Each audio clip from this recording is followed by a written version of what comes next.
Our topic for today is Funaria. This is in the chapter Bryophyte of BSc first year, second paper. Myself, Dr. Anne-Marie Khalko, Government Science College, Ambikapur. Let us start with its classification.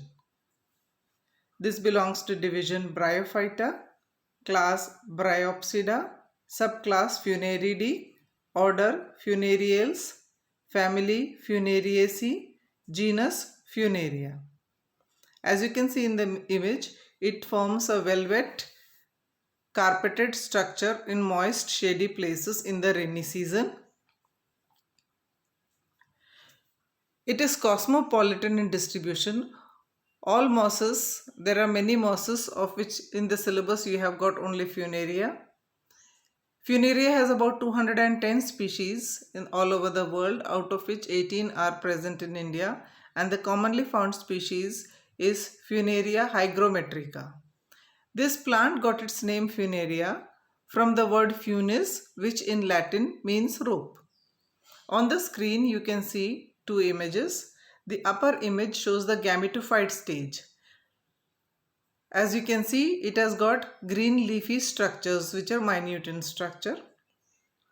And the sporophyte stage is in the lower one, which has got the capsule, which is the spore bearing structure, attached to long wiry structures, which are this orange colored one here.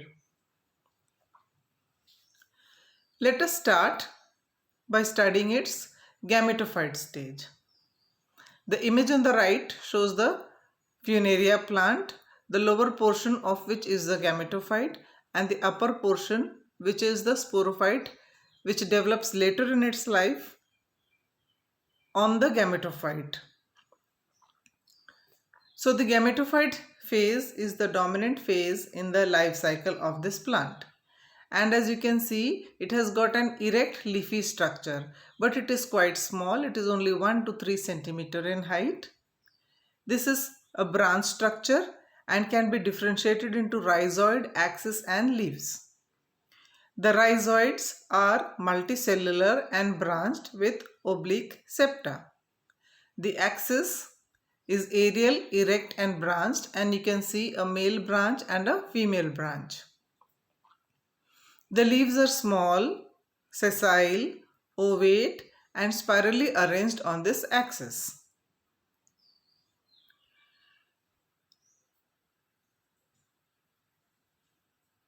This is a very clear diagram showing the gametophyte as well as the sporophyte and is labeled clearly. Now we will see the internal structure of the gametophyte parts. First, about the axis. The image shows the transverse section of the axis of Funaria. There are only 3 labelings. That means it is very simple in structure and only 3 differentiable parts are there. The outermost is the epidermis, which is single layered and made up of chlorophyll bearing cells. Below the epidermis is a multi-layered cortex, which is made up of thin-walled parenchymatous cells. In the center of the section, you can see a central conducting strand. This is made up of vertically elongated and thin-walled cells for upward conduction of water. Next we see the structure of the leaf. The leaf is also quite simple in structure, as you can see. It has got a distinct midrib with central cells. These are also helpful in conduction.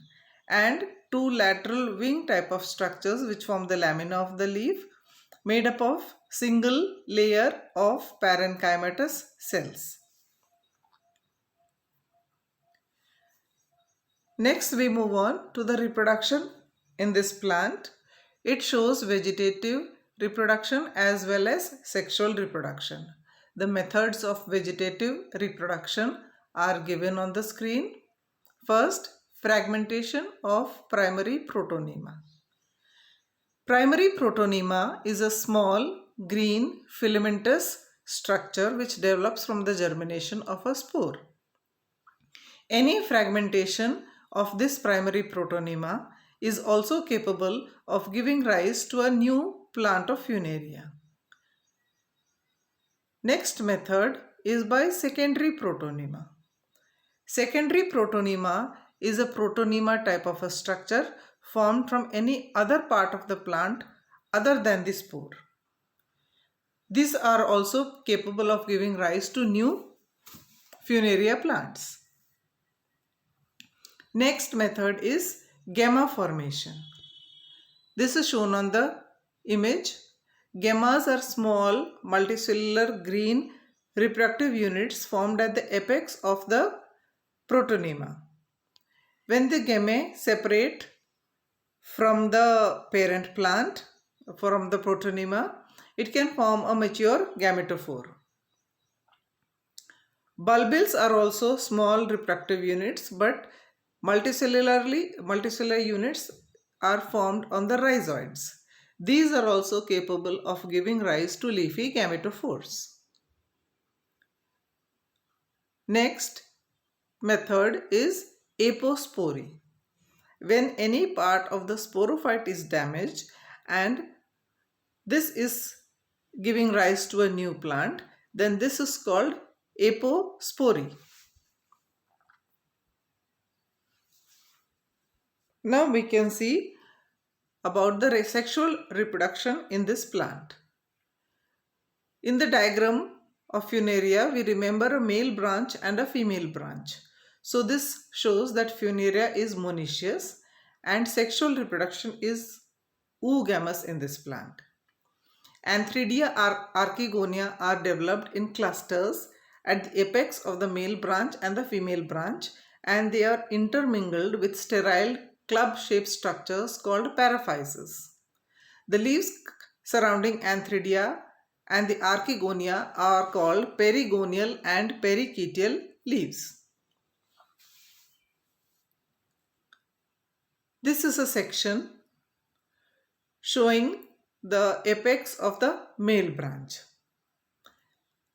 As studied, we can see there are many Anthridia which are surrounded by club-shaped paraphyses and surrounded by leaf type of leafy protective structures. Coming to the structure of the Anthridia, Anthridia are club-shaped structures with a body on a short stalk. The body is surrounded by a single layered jacket and inside which is a mass of cells called androcytes. Each of the androcyte forms a single biflagellate anthrozoid.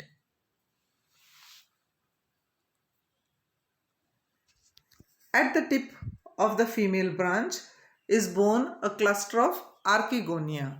As shown in this figure, this is the longitudinal section of the apex of the female branch. There is a cluster of archegonia. Archegonia are flask-shaped stalk structures which has got an upper slender part called the neck and a basal globular part called the venter. The neck has got 6 rows of neck cells around the neck canal cells. In the venter is a venter canal cell, below which is the egg cell. Water is very essential for fertilization. That is why you see this growing in the rainy season, and towards the end of the rainy season they have their reproduction. One antherozoid fertilizes the egg to form a diploid zygote. The zygote develops to form the sporophyte.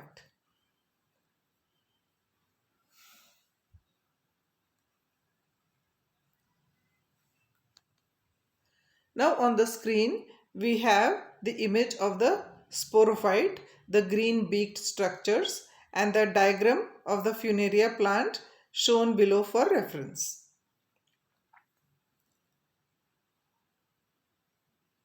The diploid zygote is the first cell of the sporophyte stage and it develops within the venter of the archegonia. The mature sporophyte has 3 parts: foot, seta and capsule.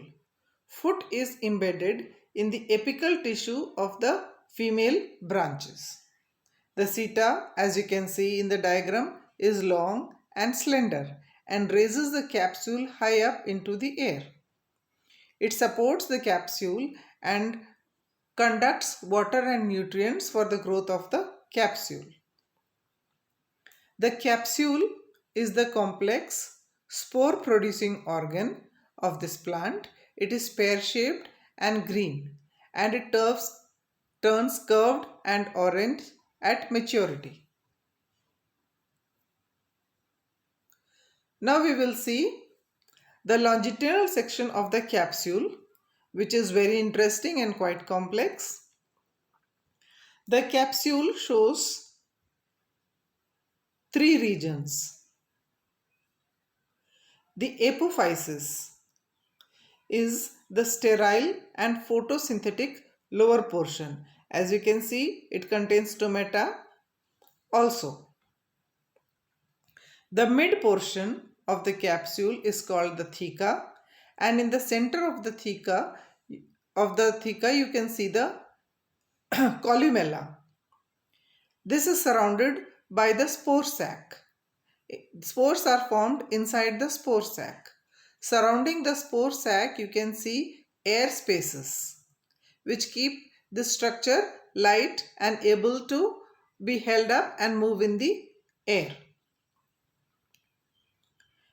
The third part, or the top portion of this capsule, is called the operculum. It is a conical, cap-like terminal structure below which is present two rows of radially arranged peristome teeth. The role of the peristome teeth is very important. When this capsule is matured and the structures dry up, the operculum or the lid type of a structure opens out around the annulus. Just below it is present two rows of radially arranged peristome teeth. This peristome teeth helps in dispersal of the spores. The outer peristomal teeth are hygroscopic and are very important, creating slits for dispersal of spores. The spores are formed by meiosis. So the spores are haploid.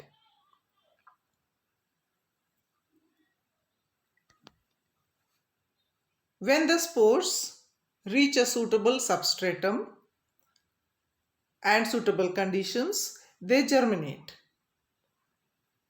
Spore is the first cell of the gametophyte phase. The germ tube grows to form a green filamentous structure called the primary protonema. As you can see, the green filamentous structure develops some leafy structures and rhizoids here and there. This protonema has got the chloronemal branch, which is green and grows on the soil surface, and a rhizoidal branch which is colorless and penetrates into the soil. Leafy gametophores develop on this protonema and form new plants of Funaria. We can sum up with the diagram of the life cycle of Funaria.